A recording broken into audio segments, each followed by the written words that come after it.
Pendant tout ce mois de décembre, nous allons rendre hommage à celles qui ont fait l'histoire. Chaque jour, nous allons parcourir et remonter le temps pour vous présenter une figure marquante qui a lutté, milité pour que le droit à l'avortement soit reconnu. Ces femmes, qu'elles soient pionnières radicales, avocates audacieuses ou ministres courageuses, ont brisé le silence, affronté la violence des débats et permis que le drame de l'avortement clandestin appartienne au passé. Leur combat est le socle de notre liberté et c'est grâce à elles que nous pouvons aujourd'hui, ici, déculpabiliser et continuer à libérer la parole. On se retrouve dans cette 22e case de notre calendrier de l'Avent où nous mettons à l'honneur celles qui se sont battues pour le droit à l'avortement. Et aujourd'hui, je vais vous parler d'une femme à la détermination inébranlable et à la voix forte, Maya Surdous. Alors Maya, elle est née en Lettonie en 1937 et elle est issue d'une famille juive, communiste et athée. Son papa est physicien, sa maman psychologue et ce contexte familial, c'est celui d'intellectuels engagés qui va sûrement lui forger son esprit de révoltée et de militante. Son enfance est marquée par la Seconde Guerre mondiale et l'exil. Elle arrive en France en 1938. Maya est une enfant cachée pendant l'occupation à Nice et elle échappe de peu à la Gestapo après une dénonciation. Alors clairement, cette expérience, ce danger permanent, nourrit chez elle très tôt un sens aigu de la justice et de la lutte contre l'oppression. Elle en parlera peu de cette période, mais ça a sûrement été la matrice de son engagement. Après la guerre, les voyages continuent, de l'Afrique du Sud aux États-Unis, en passant par la Suisse. À l'âge adulte, elle est traductrice, un métier qui lui permet de rester connectée au monde. Et elle soutient notamment le FLN. Pendant la guerre d'Algérie et dans les années 60, elle s'installe à Cuba, où elle va travailler pendant 8 ans, pendant la Révolution. Son séjour s'achève brutalement en 1971, quand elle est expulsée par le régime castriste. C'est à son retour en France, au début des années 70, que Maya trouve sa véritable voie, le féminisme.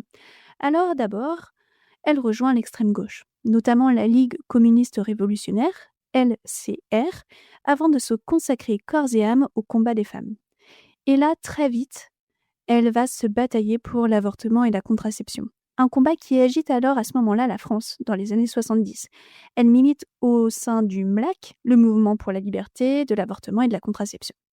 C'est là que sa personnalité est souvent décrite comme une lionne qui fait des merveilles. On se souvient d'elle avec ses longs cheveux roux flamboyants, arborant fièrement son drapeau rouge dans les manifestations.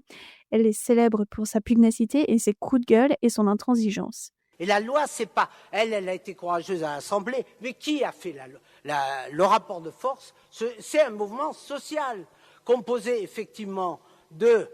Il y avait la CFDT, certes, mais il y avait toute l'extrême gauche. Il y avait la Ligue, il y avait Révo, il y avait le PSU, il y avait la NEF, et puis en veux-tu, en voilà, je veux dire, presque tout le monde était à l'époque, et il y avait les hétéros et les lesbiennes, tout le monde ensemble, parce que ça a été la seule lutte unifiante du mouvement des femmes, ça une lutte qui effectivement a débouché sur une loi merdique, il faut, disons les choses comme elles sont, insuffisante, oui, je m'excuse, il a fallu attendre 2001, nous avions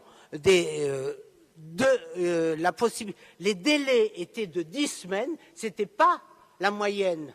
C'était en deçà de la moyenne européenne. La moyenne européenne, c'était 12 semaines, et il faut dire les entraves pour les mineurs, les étrangères, etc., etc. Ça n'a pas été une des lois les plus avancées d'Europe, loin de là, qui n'était pas à la hauteur de la lutte qui avait été menée, qui était tout à fait exemplaire. Il faut dire aussi que... Elle ne transige jamais avec ce qu'elle appelle le féminisme de lutte.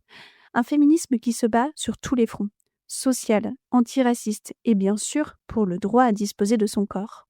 Alors en 1990, avec d'autres militantes, elle cofonde la CADAC, la Coordination des associations pour le droit à l'avortement et à la contraception.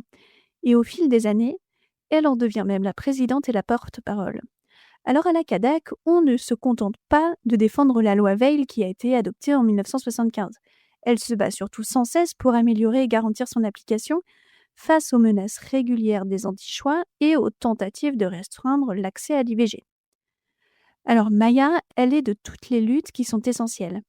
Elle co-crée le CNDF, le Collectif national pour le droit des femmes, dont elle est la porte-parole, pour un féminisme qui allie la lutte des classes et la cause des femmes. Elle mène aussi le combat contre les violences faites aux femmes, obtenant une loi en juillet 2010.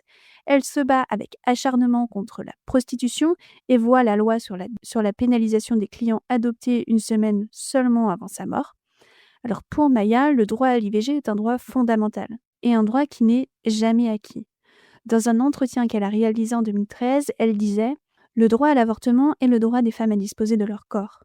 Il n'est pas un droit secondaire, il est la base de tous les droits. » Alors même face à la maladie qui la frappe, Maya reste une militante déterminée jusqu'au bout. Elle décède en 2016. Et sa disparition a soulevé une vague d'hommages énorme. La ministre des Droits des Femmes de l'époque, Laurence Rossignol, l'a saluée comme une grande féministe, une grande gueule, une grande dame. Le Haut Conseil à l'égalité a reconnu en elle un pilier du mouvement féministe. Et l'anecdote la plus frappante peut-être de sa vie militante, c'est peut-être cette image de la femme debout, toujours en première ligne, que l'on retrouve dans tous les témoignages. Une femme qui, selon une camarade à l'époque, agissait plus qu'elle ne causait, dans le feu de l'action. Sa voix rauque et ses éclats étaient redoutés par ses adversaires, mais sa générosité et sa force de conviction la rendaient essentielle à ses alliés.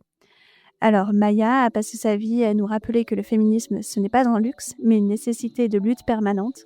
Donc merci Maya, et merci à vous d'avoir écouté cet épisode. Nous nous retrouvons demain pour le 23e épisode. Si cet épisode vous a touché, n'hésitez pas à le partager, à en parler autour de vous ou à me laisser un message.